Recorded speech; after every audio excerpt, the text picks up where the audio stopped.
ಸ್ನೇಹಿತರೆ, media masters ನ್ಯೂಸ್ಗೆ ಸ್ವಾಗತ. ಗೆಳೆಯರೆ, ಲೋಕಸಭಾ ಚುನಾವಣೆಯಲ್ಲಿ ಕರ್ನಾಟಕದಿಂದ ಅತಿ ಹೆಚ್ಚು ಸ್ಥಾನಗಳನ್ನು ಗೆಲ್ಲಬೇಕು ಅಂತ ಹೊರಟಿರೋ ಬಿಜೆಪಿ ಅದಕ್ಕಾಗಿ ಎಲ್ಲಾ ತಯಾರಿಗಳನ್ನ ಮಾಡ್ಕೊಂಡಿದೆ. ಈಗಾಗಲೇ ಜೆಡಿಎಸ್ ಜೊತೆ ಮೈತ್ರಿ ಆಗಿದೆ. ಮೈತ್ರಿ ಅಭ್ಯರ್ಥಿಗಳನ್ನ ಹೇಗೆಲ್ಲ ಬೆಂಬಲಿಸಬೇಕು ಅನ್ನೋದ್ರ ಬಗ್ಗೆ ಚರ್ಚೆಗಳಾಗ್ತಾ ಇವೆ. ಯಾವ ಕ್ಷೇತ್ರದಲ್ಲಿ ಯಾವ ಪಕ್ಷದ ಮೂಲಕ ಅಭ್ಯರ್ಥಿಗಳನ್ನು ನಿಲ್ಲಿಸಿದ್ರೆ ಅಲ್ಲಿ ಜಯ ಸುಲಭ ಆಗುತ್ತೆ ಅನ್ನೋ ಸಮೀಕ್ಷೆಗಳನ್ನ ಮಾಡಲಾಗ್ತಾ ಇದೆ. ಈ ಎಲ್ಲದರ ನಡುವೆ ಬಿಜೆಪಿ ಮತ್ತು ಜೆಡಿಎಸ್ ಮೈತ್ರಿಕೂಟಕ್ಕೆ ರಾಜ್ಯದಲ್ಲಿ ಅತಿ ಹೆಚ್ಚು ಸ್ಥಾನಗಳು ಸಿಗುತ್ತೆ ಅಂತ ಸಾಕಷ್ಟು ಸಮೀಕ್ಷೆಗಳು ಹೇಳ್ತಾ ಇವೆ. ಇಂಥ ಹೊತ್ತಲ್ಲೇ ಬಿಜೆಪಿ ಪಕ್ಷದಲ್ಲಿ ಟಿಕೆಟ್ಗಾಗಿ ಒಳ ಜಗಳಗಳು ನಡೀತಾ ಇವೆಯಾ ಅನ್ನೋ ಅನುಮಾನ ಮೂಡ್ತಾ ಇದೆ. ಅದಕ್ಕೆ ಕಾರಣ ಆಗ್ತಾ ಇರೋದು ರಾಜ್ಯದ ಒಂದಷ್ಟು ಕ್ಷೇತ್ರಗಳು.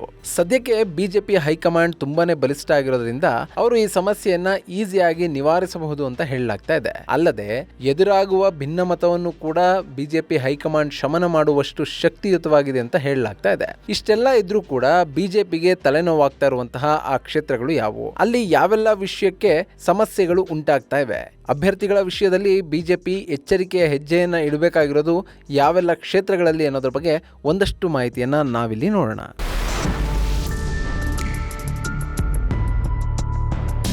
ಸ್ನೇಹಿತರೆ, ಲೋಕಸಭಾ ಚುನಾವಣೆಗೆ ತುಂಬಾ ದಿನ ಏನು ಉಳಿದಿಲ್ಲ. ಮುಂದಿನ ವಾರದಲ್ಲೇ ಲೋಕಸಭಾ ಚುನಾವಣೆಗಳ ಬಗ್ಗೆ ಅಧಿಸೂಚನೆ ಹೊರಬಿದ್ರೂ ಕೂಡ ಅಚ್ಚರಿ ಪಡಬೇಕಾಗಿಲ್ಲ. ಮೇ ತಿಂಗಳ ಕೊನೆಯ ವಾರದ ಒಳಗೆ 18ನೇ ಲೋಕಸಭಾ ಚುನಾವಣೆ ನಡೆದು ಅಲ್ಲಿ ಫಲಿತಾಂಶ ಬಂದು ಸರ್ಕಾರ ಕೂಡ ರಚನೆ ಆಗಬೇಕಾಗಿದೆ. ಹೀಗಾಗಿ ದೇಶದಾದ್ಯಂತ ಲೋಕಸಭಾ ಚುನಾವಣೆಯ ಕಾವು ದಿನದಿಂದ ದಿನಕ್ಕೆ ಹೆಚ್ಚಾಗ್ತಾ ಇದೆ. ವಿರೋಧ ಪಕ್ಷಗಳ ಇಂಡಿ ಮೈತ್ರಿಕೂಟ ಕೂಡ ಈಗಾಗಲೇ ಹಲವು ರಾಜ್ಯಗಳಲ್ಲಿ ಸೀಟು ಹಂಚಿಕೆ ವಿಷಯವನ್ನ ಫೈನಲ್ ಮಾಡಿಕೊಂಡಿದೆ. ಈ ಮೂಲಕ ಬಿಜೆಪಿಗೆ ಟಕ್ಕರ್ ಕೊಡೋದಕ್ಕೆ ಅದು ಪ್ರಯತ್ನವನ್ನ ಮಾಡ್ತಾ ಇದೆ. ಇನ್ನು ಬಿಜೆಪಿ ಕೂಡ ಈ ಬಾರಿ 370 ಕ್ಷೇತ್ರಗಳಲ್ಲಿ ಗೆಲ್ಲುವ ಗುರಿಯನ್ನ ಹಾಕೊಂಡಿದೆ. ಆ ಗುರಿಯಲ್ಲಿ ಕರ್ನಾಟಕ ರಾಜ್ಯ ಕೂಡ ಇದೆ. ಗೆಳೆಯರೆ, ಕಳೆದ ಬಾರಿ ಕರ್ನಾಟಕದ 28 ಲೋಕಸಭಾ ಕ್ಷೇತ್ರಗಳಲ್ಲಿ 25 ಲೋಕಸಭಾ ಕ್ಷೇತ್ರಗಳು ಬಿಜೆಪಿಯ ಪಾಲಿಗೆ ಸಿಕ್ಕಿದ್ವು. ಒಂದು ಕ್ಷೇತ್ರದಲ್ಲಿ ಜೆಡಿಎಸ್, ಒಂದು ಕ್ಷೇತ್ರದಲ್ಲಿ ಕಾಂಗ್ರೆಸ್ ಹಾಗೂ ಮತ್ತೊಂದು ಕ್ಷೇತ್ರದಲ್ಲಿ ಪಕ್ಷೇತರ ಅಭ್ಯರ್ಥಿ ಗೆಲ್ಲೋದ್ರ ಮೂಲಕ ಕಳೆದ ಲೋಕಸಭಾ ಚುನಾವಣೆಯಲ್ಲಿ ಬಿಜೆಪಿ ಕರ್ನಾಟಕದ ಇತಿಹಾಸದಲ್ಲೇ ದೊಡ್ಡ ಸಾಧನೆಯನ್ನ ಮಾಡಿತ್ತು. ಆದ್ರೆ ಈ ಬಾರಿ ಆ ಸಾಧನೆಯನ್ನ ಮಾಡೋದಕ್ಕೆ ಬಿಜೆಪಿ ಪಕ್ಷಕ್ಕೆ ಸಾಧ್ಯ ಆಗುತ್ತಾ ಅನ್ನೋ ಮಾತುಗಳು ಕೇಳಿ ಬರ್ತಾ ಇದ್ದ ಹೊತ್ತಲ್ಲೇ ಬಿಜೆಪಿ ಹೈಕಮಾಂಡ್ ಜೆಡಿಎಸ್ ನ ಜೊತೆ ಮೈತ್ರಿಯನ್ನ ಮಾಡಿಕೊಂಡಿದೆ. ಅದು ಸ್ಥಳೀಯ ನಾಯಕರಿಗೆ ವಿರೋಧ ಇದ್ರೂ ಕೂಡ ಮೈತ್ರಿಯ ಬಗ್ಗೆ ಬಿಜೆಪಿ ಹೈಕಮಾಂಡ್ಗೆ ಬಹಳ ಒಲವಿದೆ. ಈ ಮೂಲಕ ಬಿಜೆಪಿ ಕಳೆದ ಬಾರಿಯ ರಿಸಲ್ಟ್ ಅನ್ನ ಪುನರಾವರ್ತಿಸೋದಕ್ಕೆ ಪ್ರಯತ್ನವನ್ನ ಪಡ್ತಾ ಇದೆ.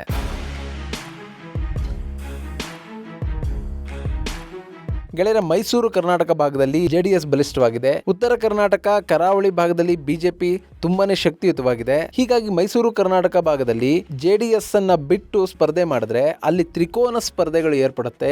ಈ ತ್ರಿಕೋನ ಸ್ಪರ್ಧೆ ಏರ್ಪಟ್ಟಾಗ ಈ ಬಾರಿ ಕಾಂಗ್ರೆಸ್ಗೆ ಹೆಚ್ಚಿನ ಲಾಭ ಆಗುವ ಸಾಧ್ಯತೆ ಇದೆ ಅನ್ನೋದನ್ನ ಬಿಜೆಪಿ ಹೈಕಮಾಂಡ್ ಮನಗಂಡಿದೆ. ಹೀಗಾಗಿನೇ ಜೆಡಿಎಸ್ ಜೊತೆ ಕಿತ್ತಾಡೋದಕ್ಕಿಂತ ಅವರ ಜೊತೆ ಹೊಂದಾಣಿಕೆಯನ್ನ ಮಾಡಿಕೊಂಡು ಅವರಿಗೂ ಒಂದಷ್ಟು ಸೀಟ್ಗಳನ್ನ ಕೊಟ್ಟು ಹೆಚ್ಚು ಕ್ಷೇತ್ರಗಳನ್ನ ಗೆಲ್ಲುವ ಗುರಿಯನ್ನ ಬಿಜೆಪಿ ಹೈಕಮಾಂಡ್ ಹಾಕೊಂಡಿದೆ. ಹೀಗಿರುವಾಗಲೇ ಒಂದಷ್ಟು ಹಾಲಿ ಕ್ಷೇತ್ರಗಳಲ್ಲಿ ಟಿಕೆಟ್ಗಾಗಿ ಸಾಕಷ್ಟು ಸಂಘರ್ಷ ನಡೆಯುವ ಸೂಚನೆಗಳು ಸಿಗ್ತಾ ಇವೆ.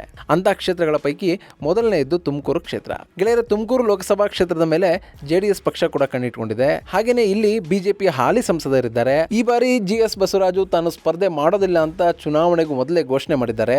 ಅಲ್ಲದೆ ತಮ್ಮ ನಂತರ ವಿ ಸೋಮಣ್ಣರಿಗೆ ಟಿಕೆಟ್ ಕೊಟ್ರೆ ತುಂಬಾನೇ ಅನುಕೂಲ ಆಗುತ್ತೆ ಅನ್ನೋ ಮಾತುಗಳನ್ನ ಬಸವರಾಜ್ ಹೇಳಿದ್ದಾರೆ. ಹೀಗಾಗಿ ಸೋಮಣ್ಣ ಕೂಡ ತುಮಕೂರು ಲೋಕಸಭಾ ಕ್ಷೇತ್ರದ ಮೇಲೆ ಕಣ್ಣಿಟ್ಟು ಕೂತಿದ್ದಾರೆ. ಅವರು ಈಗಾಗಲೇ ಕ್ಷೇತ್ರದಾದ್ಯಂತ ಸಂಚರಿಸಿ ಗೆಲುವಿಗೆ ಬೇಕಾದ ಎಲ್ಲಾ ತಯಾರಿಗಳನ್ನ ಮಾಡ್ಕೊಳ್ತಾ ಇದ್ದಾರೆ. ಬಿಜೆಪಿ ಹೈಕಮಾಂಡ್ ಈ ಬಾರಿ ತನಗೆ ಟಿಕೆಟ್ ಕೊಡುತ್ತೆ ಅನ್ನೋ ನಂಬಿಕೆ ಅವರಲ್ಲಿ ಬಹಳಷ್ಟಿದೆ. ಈ ಹೊತ್ತಲ್ಲೇ ಮಾಜಿ ಸಚಿವ ಹಾಗೂ ಚಿಕ್ಕನಾಯಕನಹಳ್ಳಿಯ ಮಾಜಿ ಶಾಸಕ ಜೆ ಮಾಧುಸ್ವಾಮಿ ತಾನು ಕೂಡ ತುಮಕೂರು ಲೋಕಸಭಾ ಕ್ಷೇತ್ರದ ಟಿಕೆಟ್ ಆಕಾಂಕ್ಷಿ ಅಂತ ಹೇಳೋದ್ರ ಮೂಲಕ ಸೋಮಣ್ಣರಿಗೆ ಟಕ್ಕರ್ ಅನ್ನ ಕೊಡ್ತಾ ಇದ್ದಾರೆ. ಇಲ್ಲಿ ಸೋಮಣ್ಣ ಹೊರಗಿನವರು, ತಾನು ಕ್ಷೇತ್ರದವನು, ಹೀಗಾಗಿ ತನಗೆ ಟಿಕೆಟ್ ಕೊಟ್ರೆ ಲಾಭ ಆಗುತ್ತೆ ಅನ್ನೋ ಮಾತುಗಳನ್ನ ಮಾಧುಸ್ವಾಮಿ ಹೇಳ್ತಾ ಇದ್ರೆ, ಹಾಲಿ ಸಂಸದ GS ಬಸವರಾಜು ಅವರ ಒಲವು ಸೋಮಣ್ಣ ಕಡೆ ಇದೆ. ಒಂದು ವೇಳೆ ಈ ಕ್ಷೇತ್ರ ಬಿಜೆಪಿಗೆ ಸಿಕ್ಕಿದ್ರೆ ಅಲ್ಲಿ ಸೋಮಣ್ಣರಿಗೆ ಜೆಡಿಎಸ್ ನ ಬೆಂಬಲ ಕೂಡ ಸಿಗೋ ಸಾಧ್ಯತೆಗಳಿವೆ. ಹೀಗಾಗಿ ಮಾಧುಸ್ವಾಮಿ ಬಿಜೆಪಿ ಹೈಕಮಾಂಡ್ ಮೂಲಕವೇ ಟಿಕೆಟ್ ಗಿಟ್ಟಿಸಿಕೊಳ್ಳುವಂತಹ ತಂತ್ರವನ್ನು ಹೆಣೆದಿದ್ದಾರೆ. ಹೀಗಾಗಿ ಕ್ಷೇತ್ರದಲ್ಲಿ ಸೋಮಣ್ಣ ಹಾಗೂ ಮಾಧುಸ್ವಾಮಿ ನಡುವೆ ಟಿಕೆಟ್ಗಾಗಿ ಸಣ್ಣ ಸಂಘರ್ಷ ನಡೀತಾ ಇದೆ ಅಂತ ಹೇಳಲಾಗ್ತಾ ಇದೆ. ಇದರ ಜೊತೆಗೆ ವೈದ್ಯರ ಕೋಟಾದ ಅಡಿಯಲ್ಲಿ ಟಿಕೆಟ್ ಕೊಡಿ ಅಂತ ಡಾಕ್ಟರ್ ಪರಮೇಶ್ ಲಾಬಿಯನ್ನ ಮಾಡ್ತಾ ಇದ್ದಾರೆ. ಇದರ ಜೊತೆಗೆ ಬಿಜೆಪಿ ನಾಯಕ ಚಿದಾನಂದ್ ಕೂಡ ಕ್ಷೇತ್ರದಲ್ಲಿ ಹಿಂದುಳಿದ ಮತಗಳು ಜಾಸ್ತಿ ಇವೆ, ಹೀಗಾಗಿ ಟಿಕೆಟ್ ಅನ್ನ ನನಗೆ ಕೊಡಿ, ಸೋಮಣ್ಣರಿಗೆ ವಯಸ್ಸಾಗಿದೆ ಅನ್ನೋ ಮಾತುಗಳನ್ನ ಆಡ್ತಾ ಇದ್ದಾರೆ. ಹೀಗಾಗಿ ತುಮಕೂರು ಲೋಕಸಭಾ ಕ್ಷೇತ್ರದಲ್ಲಿ ಯಾರು ಅಭ್ಯರ್ಥಿ ಆಗ್ತಾರೆ ಅನ್ನೋ ಕುತೂಹಲ ಹೆಚ್ಚಾಗ್ತಲೇ ಇದೆ. ಇದೆಲ್ಲದರ ನಡುವೆ ತುಮಕೂರು ಲೋಕಸಭಾ ಕ್ಷೇತ್ರದ ಟಿಕೆಟ್ ಸೋಮಣ್ಣರಿಗೆ ಸಿಗಬಹುದು ಅನ್ನೋದು ಬಹುತೇಕರ ಲೆಕ್ಕಾಚಾರ.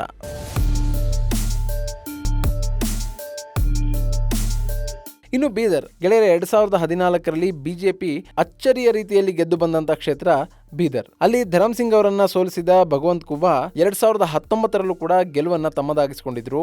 ಆದ್ರೆ ಈಗ ಬೀದರ್ನ ಸಾಕಷ್ಟು ಬಿಜೆಪಿಯ ಶಾಸಕರೇ ಖೂಬಾ ಅವರ ಸ್ಪರ್ಧೆಗೆ ವಿರೋಧವನ್ನ ವ್ಯಕ್ತಪಡಿಸ್ತಾ ಇದ್ದಾರೆ. ಭಗವಂತ್ ಖೂಬಾ ಮತ್ತು ಬಿಜೆಪಿ ಶಾಸಕರ ನಡುವಿನ ಮುಸುಕಿನ ಗುದ್ದಾಟ ಈಗ ಜಗಜ್ಜಾಹೀರ ಆಗ್ತಾ ಇದ್ದು, ಪಕ್ಷದ ವೇದಿಕೆಯಲ್ಲೇ ಭಗವಂತ್ ಖೂಬಾ ಅವರಿಗೆ ಟಿಕೆಟ್ ಬೇಡ ಅನ್ನೋ ಮಾತುಗಳನ್ನ ಸಾಕಷ್ಟು ಶಾಸಕರು ಹೇಳಿದ್ದಾರೆ. ಮೊನ್ನೆ ಬಿಜೆಪಿ ರಾಜ್ಯಾಧ್ಯಕ್ಷರ ಎದುರಿಗೇನೆ ಖೂಬಾ ಅವರಿಗೆ ಟಿಕೆಟ್ ಬೇಡ ಅನ್ನೋ ಮಾತುಗಳನ್ನ ಅಲ್ಲಿನ ಶಾಸಕರು ಹೇಳಿದ್ದಾರೆ. ಹೀಗಾಗಿ ಬೀದರ್ನಲ್ಲಿ ಬಿಜೆಪಿ ಅಭ್ಯರ್ಥಿ ಯಾರಾಗ್ತಾರೆ ಅನ್ನೋದರ ಕುತೂಹಲ ಹೆಚ್ಚಾಗ್ತಾ ಇದೆ.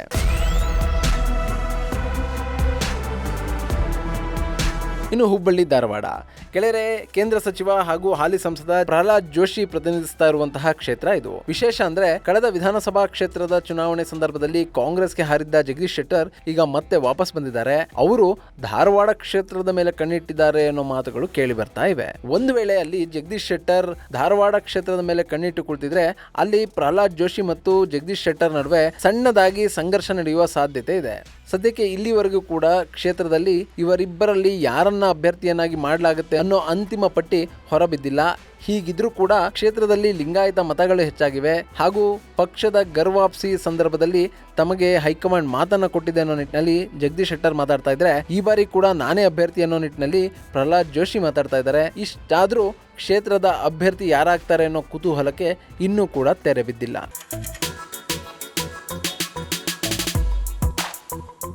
ಇನ್ನು ಬೆಳಗಾವಿ ಕ್ಷೇತ್ರ ಸದ್ಯಕ್ಕೆ ಹಾಲಿ ಸಂಸದರಾಗಿರುವ ಮಂಗಳಾ ಅಂಗಡಿಯವರು ಈ ಬಾರಿ ಸ್ಪರ್ಧೆ ಮಾಡೋದು ಡೌಟ್ ಅಂತ ಹೇಳಲಾಗ್ತಾ ಇದೆ. ಅಲ್ಲದೆ ಬಿಜೆಪಿ ಹೈಕಮಾಂಡ್ ಕೂಡ ಈ ಬಾರಿ ಬೆಳಗಾವಿಯಲ್ಲಿ ಬೇರೆಯವರನ್ನ ಕಣಕ್ಕಿಳಿಸುವ ಬಗ್ಗೆ ಚಿಂತನೆಯನ್ನು ನಡೆಸಿದೆ. ಇನ್ನು ಈ ಬಾರಿ ಬೆಳಗಾವಿ ಕ್ಷೇತ್ರದಿಂದ ರಮೇಶ್ ಜಾರಕಿಹೊಳಿ ಅವರನ್ನೇ ಕಣಕ್ಕಿಳಿಸಬಹುದು ಅನ್ನೋ ಲೆಕ್ಕಾಚಾರಗಳಿದ್ದು, ಜಾರಕಿಹೊಳಿ ಸ್ಪರ್ಧೆಗೆ ಮೂಲ ಬಿಜೆಪಿಗರ ವಿರೋಧ ಕೂಡ ವ್ಯಕ್ತ ಆಗ್ತಾ ಇದೆ. ಇದಲ್ಲದೆ ಬೆಳಗಾವಿ ಕ್ಷೇತ್ರದಿಂದ ಜಗದೀಶ್ ಶೆಟ್ಟರ್ ಅವರನ್ನ ಕಣಕ್ಕಿಳಿಸುವ ಬಗ್ಗೆ ಕೂಡ ಸಾಕಷ್ಟು ಚರ್ಚೆಗಳಾಗ್ತಾ ಇವೆ. ಹೀಗಾಗಿ ಬೆಳಗಾವಿ ಕ್ಷೇತ್ರದ ಬಿಜೆಪಿಯ ಅಭ್ಯರ್ಥಿ ಯಾರಾಗ್ತಾರೆ ಅನ್ನೋದರ ಕುತೂಹಲ ಇನ್ನೂ ಕೂಡ ತಣಿತಾ ಇಲ್ಲ.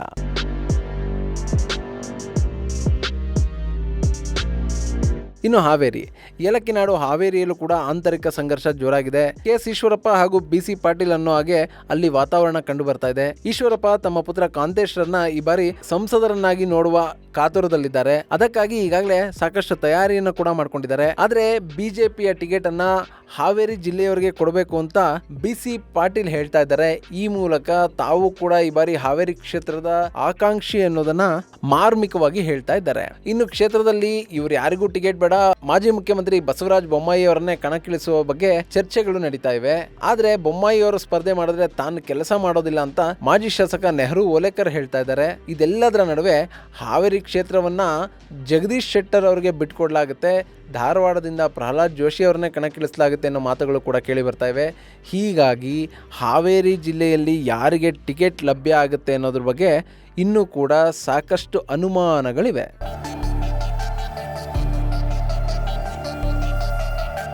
ಇನ್ನು ಚಿಕ್ಕಬಳ್ಳಾಪುರ ಗೆಳೆಯರೆ, ಸದ್ಯ ಈ ಕ್ಷೇತ್ರ ಬಿಜೆಪಿ ಹಿಡಿತದಲ್ಲಿದೆ. ಬಿ.ಎನ್. ಬಚ್ಚೇಗೌಡ ಇಲ್ಲಿನ ಹಾಲಿ ಸಂಸದರು. ಆದ್ರೆ ಬಚ್ಚೇಗೌಡರು ಬಿಜೆಪಿಯಲ್ಲಿ ಸಕ್ರಿಯವಾಗಿಲ್ಲ.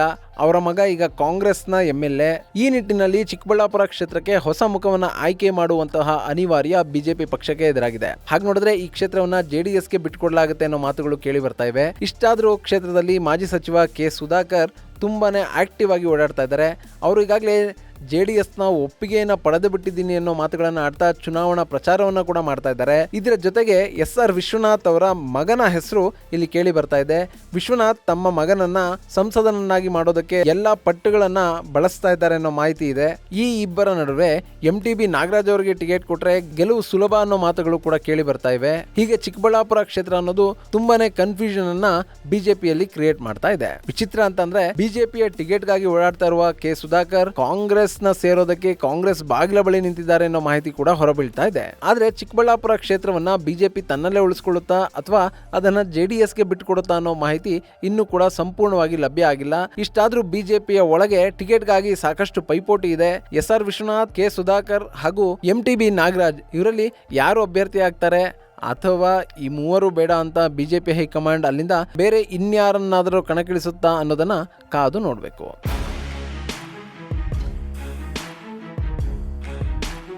ಇನ್ನು ದಾವಣಗೆರೆ ಗೆಳೆಯರೆ, ಬೆಣ್ಣೆನಗರಿ ದಾವಣಗೆರೆಯಲ್ಲಿ ಟಿಕೆಟ್ಗಾಗಿ ಪೈಪೋಟಿ ಹೆಚ್ಚಾಗ್ತಾ ಇದೆ. ಹಾಲಿ ಸಂಸದ GM ಸಿದ್ದೇಶ್ವರ್, ರೇಣುಕಾಚಾರ್ಯ ಹಾಗೂ SA ರವೀಂದ್ರನಾಥ್ ಅವರ ತಂಡ ಟಿಕೆಟ್ಗಾಗಿ ಭಾರಿ ಲಾಬಿಯನ್ನ ಮಾಡ್ತಾ ಇದೆ. ಯಾವುದೇ ಕಾರಣಕ್ಕೂ ಸಿದ್ದೇಶ್ವರ್ ಅವರಿಗೆ ಟಿಕೆಟ್ ಕೊಡಬಾರದು ಅಂತ ರೇಣುಕಾಚಾರ್ಯ ಪಟ್ಟು ಹಿಡಿದಿದ್ದಾರೆ. ಇನ್ನು ರೇಣುಕಾಚಾರ್ಯಗೆ ಟಿಕೆಟ್ ಸಿಗೋದೇ ಇಲ್ಲ ಅಂತ ಸಿದ್ದೇಶ್ವರ್ ಬಣ ಹೇಳ್ತಾ ಇದೆ. ದಾವಣಗೆರೆ ಬಿಜೆಪಿಯಲ್ಲಿ ಶುರುವಾಗಿರುವ ಭಿನ್ನಮತವನ್ನ ಶಮನ ಮಾಡೋದಕ್ಕೆ ಸ್ವತಃ ವಿಜಯೇಂದ್ರ ಅವರೇ ಪ್ರಯತ್ನ ಪಟ್ಟರು ಕೂಡ ಅಲ್ಲಿ ಆ ಗಾಯಕ್ಕೆ ಮದ್ದನ್ನ ಅರಿಯೋದಕ್ಕೆ ಸಾಧ್ಯ ಆಗ್ತಾ ಇಲ್ಲ. ಹೀಗಾಗಿ ದಾವಣಗೆರೆಯಲ್ಲಿ ನಡೀತಾ ಇರುವ ಸಂಘರ್ಷಕ್ಕೆ ಬಿಜೆಪಿಯ ಹೈಕಮಾಂಡೇ ಬ್ರೇಕ್ ಹಾಕಬೇಕಾಗಿದೆ ಅನ್ನೋ ಮಾತುಗಳು ಕೇಳಿ ಬರ್ತಾ ಇವೆ. ಇನ್ನು ವಿಜಯಪುರ ಗೆಳೆಯರೆ ಬಸವನಗೌಡ ಪಾಟೀಲ್ ಯತ್ನಾಳ್ ಹಾಗೂ ಹಾಲಿ ಸಂಸದ ರಮೇಶ್ ಜಿಗಜಿಣಗಿ ನಡುವೆ ಟಿಕೆಟ್ಗಾಗಿ ಸಂಘರ್ಷ ಶುರುವಾಗಿದೆ. ಇಲ್ಲಿ ರಮೇಶ್ ಜಿಗಜಿಣಗಿ ಬಿಎಸ್ ಯಡಿಯೂರಪ್ಪ ಹಾಗೂ ವಿಜೇಂದ್ರ ಅವರ ಆಪ್ತ ಅನ್ನೋದು ಬಸವರಾಜ್ ಪಾಟೀಲ್ ಯತ್ನಾಳ್ ಅವರನ್ನ ವಿರೋಧಿಸಕ್ಕಿರುವಂತಹ ಮೊದಲ ಕಾರಣ. ಇನ್ನು ಎರಡನೇದಾಗಿ ಬಸವನಗೌಡ ಪಾಟೀಲ್ ಯತ್ನಾಳ್ ತಮ್ಮ ಆಪ್ತರಿಗೆ ಟಿಕೆಟ್ ಕೊಡಿಸೋದರ ಮೂಲಕ ವಿಜಯಪುರ ಜಿಲ್ಲೆಯ ಮೇಲೆ ಹಿಡಿತವನ್ನು ತೆಗೆದುಕೊಳ್ಳೋದಕ್ಕೆ ಪ್ರಯತ್ನವನ್ನ ಮಾಡ್ತಾ ಇದ್ದಾರೆ. ಆದ್ರೆ ಜಿಗಜಿಣಗಿ ಅವರಿಗೆ ಟಿಕೆಟ್ ಅನ್ನ ನಿರಾಕರಿಸುವಷ್ಟು ವಯಸ್ಸಾಗಿಲ್ಲ. ಹೀಗಾಗಿ ಜಿಗಜಿಣಗಿ ತಾನೇ ಮುಂದಿನ ಅಭ್ಯರ್ಥಿ ಅಂತ ಹೇಳ್ಕೊಳ್ತಾ ಇದ್ದಾರೆ. ಇಷ್ಟಾದ್ರೂ ಬಿಜೆಪಿ ಹೈಕಮಾಂಡ್ ಆಗ್ಲಿ ರಾಜ್ಯ ಬಿಜೆಪಿ ನಾಯಕರಾಗ್ಲಿ ಈ ಬಗ್ಗೆ ಯಾವುದೇ ಮಾಹಿತಿಯನ್ನ ಹೊರ ಹಾಕ್ತಾ ಇಲ್ಲ.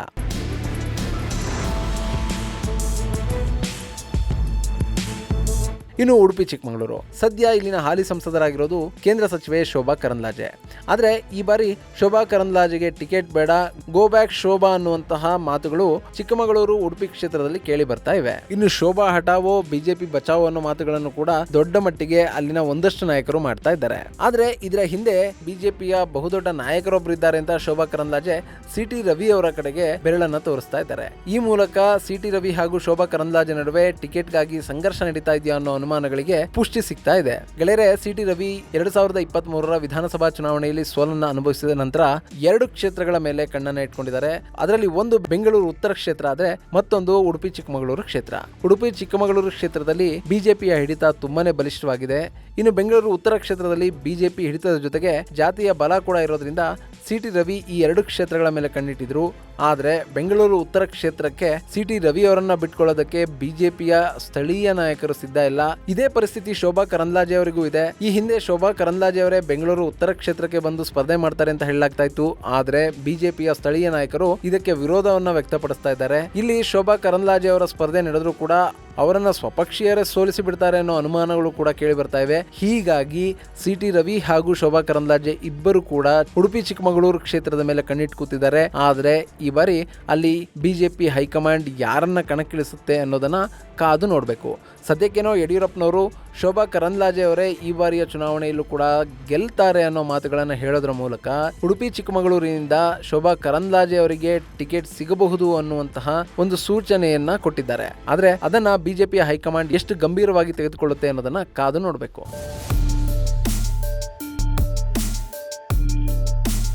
ಇನ್ನು ಉತ್ತರ ಕನ್ನಡ ಸದ್ಯಕ್ಕೆ ಅಲ್ಲಿನ ಹಾಲಿ ಸಂಸದರಾಗಿರೋದು ಅನಂತಕುಮಾರ್ ಹೆಗಡೆ. ಕಳೆದ 4 ವರ್ಷದಿಂದ ಅನಂತಕುಮಾರ್ ಹೆಗಡೆ ಕ್ಷೇತ್ರದಲ್ಲಿ ಕಾಣೆಯಾಗ್ಬಿಟ್ಟಿದ್ರು. ಆದ್ರೆ ಈಗ ಚುನಾವಣೆ ಹತ್ರ ಬರ್ತಾ ಇದ್ದ ಹಾಗೆ ಇದ್ದಕ್ಕಿದ್ದಾಗೆ ಆಕ್ಟಿವ್ ಆಗಿದ್ದಾರೆ. ಅವರು ಕರ್ನಾಟಕದ ಮುಖ್ಯಮಂತ್ರಿ ಸಿಎಂ ಸಿದ್ದರಾಮಯ್ಯ ವಿರುದ್ಧ ಹರಿಹಾಯ್ತಾ ಇದ್ದಾರೆ, ಹಿಂದುತ್ವದ ಬಗ್ಗೆ ಮಾತಾಡ್ತಾ ಇದ್ದಾರೆ. ಹೀಗಾಗಿ ಈ ಬಾರಿಯ ಚುನಾವಣೆಯಲ್ಲಿ ಅನಂತಕುಮಾರ್ ಹೆಗಡೆ ಮತ್ತೆ ಸ್ಪರ್ಧಿಸ್ತಾರೆ ಅನ್ನೋ ಮಾತುಗಳು ಕೇಳಿ ಬರ್ತಾ ಇವೆ. ಆದ್ರೆ ಅನಂತಕುಮಾರ್ ಹೆಗಡೆ ಅವರ ಸ್ಪರ್ಧೆಗೆ ಬಿಜೆಪಿಯಲ್ಲೇ ವಿರೋಧಗಳು ವ್ಯಕ್ತ ಆಗ್ತಾ ಇವೆ. ಅನಂತಕುಮಾರ್ ಹೆಗಡೆಗೆ ಟಿಕೆಟ್ ಅನ್ನ ಕೊಟ್ರೆ ತಾವು ಕೆಲಸ ಮಾಡೋದಿಲ್ಲ ಅನ್ನೋ ಮಾತುಗಳನ್ನ ಒಂದಷ್ಟು ನಾಯಕರು ಹೇಳ್ತಾ ಇದ್ದಾರೆ. ಕೆಲವರು ಈ ಕ್ಷೇತ್ರದಿಂದ ಕಾಗೇರಿ ಅವರನ್ನ ಕಣಕ್ಕಿಳಿಸಿ ಅಂತ ಹೇಳ್ತಾ ಇದ್ದಾರೆ, ಮತ್ತು ಕೆಲವರು ಈ ಕ್ಷೇತ್ರದಿಂದ ಚಕ್ರವರ್ತಿ ಸೂಲಿಬೆಲೆ ಅವರ ಹೆಸರನ್ನ ಹೇಳ್ತಾ ಇದ್ದಾರೆ. ಹೀಗಾಗಿ ಉತ್ತರ ಕನ್ನಡ ಕ್ಷೇತ್ರ ಅನ್ನೋದು ಕೂಡ ಈ ಬಾರಿ ಬಿಜೆಪಿಗೆ ಟಿಕೆಟ್ ಹಂಚಿಕೆಯ ವಿಷಯದಲ್ಲಿ ಕಠಿಣ ಆಗಬಹುದು ಅನ್ನೋ ಲೆಕ್ಕಾಚಾರಗಳಿವೆ. ಗೆಳೆಯರ ಕರ್ನಾಟಕದಲ್ಲಿ 25ಕ್ಕೂ ಹೆಚ್ಚು ಸ್ಥಾನಗಳನ್ನ ಗೆಲ್ಲೋದಕ್ಕೆ ಪ್ಲಾನ್ ಮಾಡಿಕೊಂಡಿರುವಂತಹ ಬಿಜೆಪಿಗೆ 10 ಕ್ಷೇತ್ರಗಳಲ್ಲಿ ಟಿಕೆಟ್ ಅನ್ನ ಫೈನಲ್ ಮಾಡೋದೇ ದೊಡ್ಡ ತಲೆನೋವಾಗ್ತಾ ಇದೆ. ಇದರ ಜೊತೆಗೆ ಮೈಸೂರು, ಚಾಮರಾಜನಗರ, ಬೆಂಗಳೂರು ಉತ್ತರ ಕ್ಷೇತ್ರಗಳಲ್ಲಿ ಕೂಡ ಟಿಕೆಟ್ ಅನ್ನ ಫೈನಲ್ ಮಾಡೋದು ಬಿಜೆಪಿ ಪಕ್ಷಕ್ಕೆ ಒಂದಷ್ಟು ತಲೆನೋವನ್ನ ತರಿಸಬಹುದು.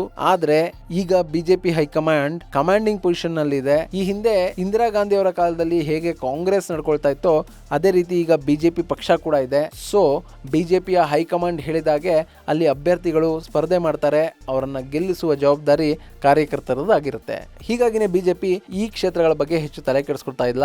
ಆದರೂ ಕೂಡ ಇಲ್ಲಿ ಅಭ್ಯರ್ಥಿಗಳ ಆಯ್ಕೆ ವಿಷಯದಲ್ಲಿ ಸಮಸ್ಯೆಗಳು ಉಂಟಾದ್ರೆ ಗೆಲುವು ಅನ್ನೋದು ಮರೀಚಿಕೆ ಆಗುತ್ತೆ ಅನ್ನೋದನ್ನ ಮರೆಯೋ ಹಾಗಿಲ್ಲ. ಇದು ಬಿಜೆಪಿಗೂ ಕೂಡ ಗೊತ್ತಿದೆ. ಹೀಗಾಗಿನೇ ಅಳೆದು ತೂಗಿ ಇಲ್ಲಿ ಅಭ್ಯರ್ಥಿಗಳನ್ನ ಕಣಕ್ಕಿಳಿಸುವ ಸಾಧ್ಯತೆ ಇದೆ ಅಂತ ಹೇಳಲಾಗ್ತಾ ಇದೆ. ಇದು ಗೆಳೆಯರೆ ಕರ್ನಾಟಕ ರಾಜ್ಯದ ಒಂದಷ್ಟು ಲೋಕಸಭಾ ಕ್ಷೇತ್ರಗಳಲ್ಲಿ ಅಭ್ಯರ್ಥಿಗಳಾಗೋದಕ್ಕೆ ಬಿಜೆಪಿಯ ನಾಯಕರ ನಡುವೆ ನಡೀತಾ ಇರುವಂತಹ ಆಂತರಿಕ ಸಂಘರ್ಷದ ಬಗ್ಗೆ ಒಂದಷ್ಟು ಮಾಹಿತಿ. ಮುಂದಿನ ವಿಡಿಯೋದಲ್ಲಿ ಮತ್ತೊಂದು ವಿಶೇಷವನ್ನ ನಿಮ್ಮ ಮುಂದಿಡ್ತೀನಿ. ಅಲ್ಲಿವರೆಗೂ ನಮಸ್ಕಾರ.